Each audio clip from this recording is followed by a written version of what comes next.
Avoidants do not claim people loudly. They do not make announcements. They do not have the conversation where everything is defined and the relationship is given a name and both people agree on what they are to each other. They do not send the text that says, "I want you to be mine," or show up with the gesture that removes all ambiguity. That is not how it works for them. But they do claim people, quietly, internally, in a way that happens inside them before it ever becomes visible outside them, and sometimes long before they are willing to acknowledge it even to themselves. And the claiming, when it happens, changes their behavior in ways that are specific and observable and very different from how they behave with someone they have not claimed. I want to describe those changes today, because I think there are a significant number of people who are already claimed by an avoidant and do not know it, who are reading the distance and the inconsistency and the absence of direct declaration as evidence that they do not matter much. When the truth, visible in these quiet signs, is almost exactly the opposite. The first sign is that they become subtly territorial without acknowledging it, not in an obvious or controlling way. The avoidant is not going to make possessive statements or ask intrusive questions or behave in any way that looks like jealousy from the outside. But something in how they respond to the presence of other people in your life shifts. The questions about your weekend become slightly more specific.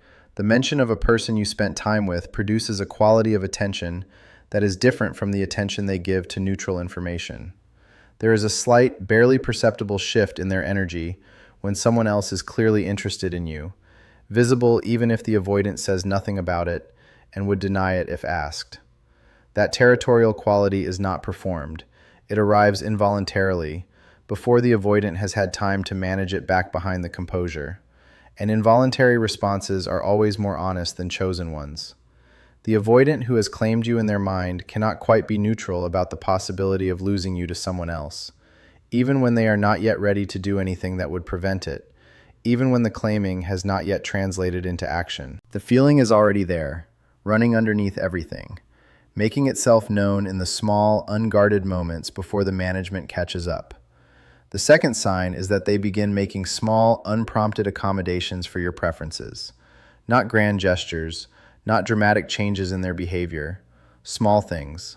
The place they suggest for dinner is somewhere they remembered you mentioned wanting to try. The plan they propose is shaped around something they recalled you once saying you enjoyed. The way they engage with something that matters to you has a quality of genuine prior attention that reveals they have been holding your preferences in mind between the times you were together. These accommodations are never announced. The avoidant does not say, "I remembered you liked this," or "I thought of you when I chose this." They simply do it, quietly, without drawing attention to the fact that they were paying attention. But the paying attention is visible in the doing. And paying attention to someone's small preferences, holding them in mind, allowing them to shape your choices when that person is not present, is an act of intimacy that the avoidant reserves for very few people. It means you are in them when you are not with them. It means the claiming has happened at the level where it matters most, not in words, in the private, daily, unremarked upon reality of how they think when you are not there.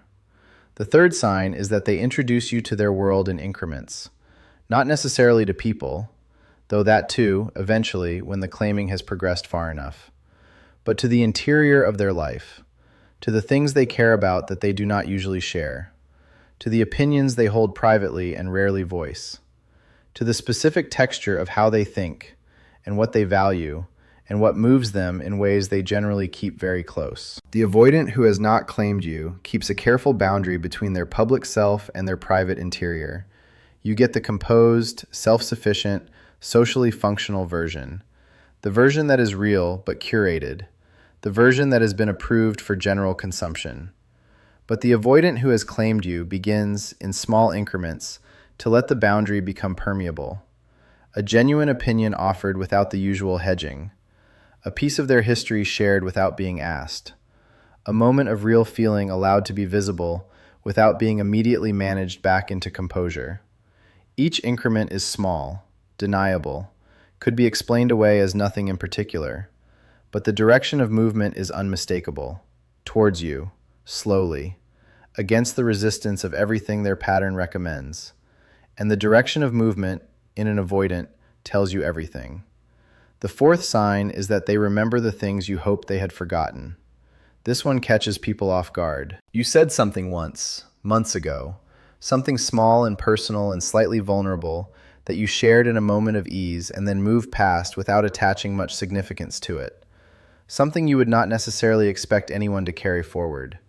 And then one day, in an ordinary conversation, the avoidant references it, not as a callback, not as a demonstration of how closely they have been listening, just naturally, as though the thing you said has simply been part of their ongoing understanding of you since the moment you said it.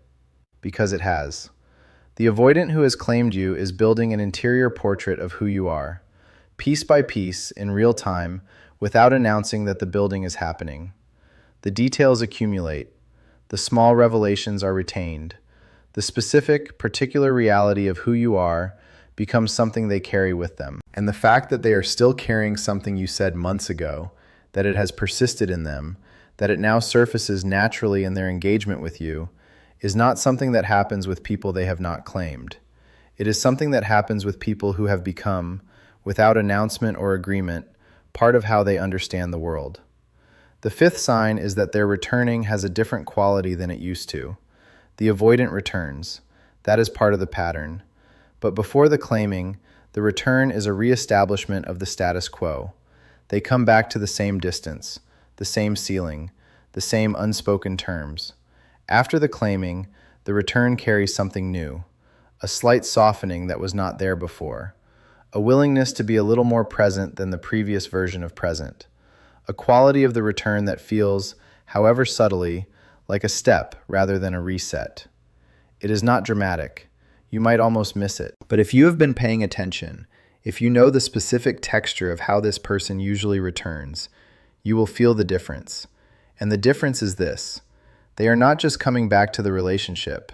They are coming back to you, specifically, intentionally, with the quiet, unannounced, completely genuine orientation of someone who has, in their own interior, without ceremony or declaration, already decided.